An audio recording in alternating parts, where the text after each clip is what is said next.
কোন গুনাহে আল্লাহ বান্দার দিক থেকে মুখ ফিরিয়ে নেন।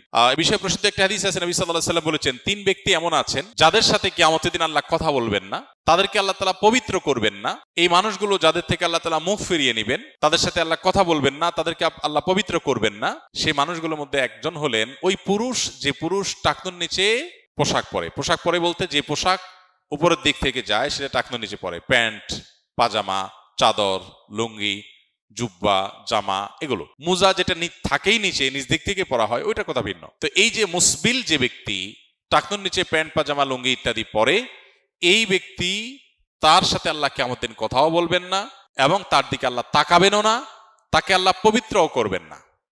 এই 3টা ভয়াবহতা এই ব্যক্তির জন্য আছে, যে ব্যক্তি টাকনুর নিচে প্যান্ট, পাজামা, লুঙ্গি পরে। আমাদের দেশে অনেকে আছেন মসজিদে নামাজ পড়তে আসলে তখন প্যান্ট ভাঁজ করে। অনেক মসজিদে মুয়াজ্জিনরা মাইকে বলেনও যে টাকনুর নিচে যাদের প্যান্ট আছে প্যান্টগুলো উঠায় নেন। নামাজের জন্য এই কথা কেন বলবেন? এই সম্পর্কে একটা জয়ীফ হাদিস আছে যে মুসবিল ইজারের নামাজ কবুল হয় না। হাদিসটা সহিহ সূত্রে বর্ণিত না।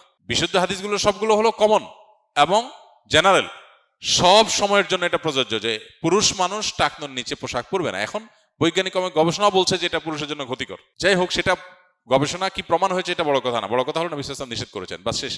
অতএব এই ব্যক্তি, যে ব্যক্তি টাকনুর নিচে প্যান্ট, পাজামা, লুঙ্গি, জুব্বা ইত্যাদি পরে, এই ব্যক্তি থেকে আল্লাহ কিয়ামতের মুখ ফিরিয়ে নেবেন। খুবই ভয়াবহ কথা। 2 নম্বর হলেন ওই ব্যক্তি, যে ব্যক্তি কাউকে দান করে খোঁটা দেয়, অথবা যাকে দান করেছেন তাকে নানান কথা দিয়ে কষ্ট দেয়। দান করেছেন, আল্লাহর কাছে আশা করবেন এর বিনিময়।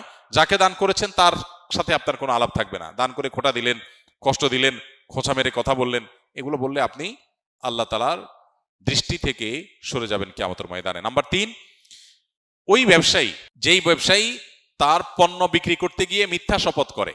এখন তো ঘরে ঘরে ভাই আল্লাহর কিরা, এটা কিনা পড়ছে এত, ভাই কিনতেও পারে না এত টাকা দিয়া, ডাহা মিথ্যা কথা। তো এই ব্যবসায়ী যে তার পণ্য বিক্রি করার প্রয়োজনে মিথ্যা শপথ করে ক্রেতাদের সাথে, কাস্টমারের সাথে, তার দিকে আল্লাহ তাকাবেনও না, তাকে পবিত্র করবেন না এবং কিয়ামতের দিন আল্লাহ রাব্বুল আলামিন তার সাথে কথাও বলবেন না। আল্লাহ আমাদেরকে এই সমস্ত বদগুণ, খারাপ গুণ থেকে, চরিত্র থেকে হেফাজত থাকার তৌফিক দান করুন।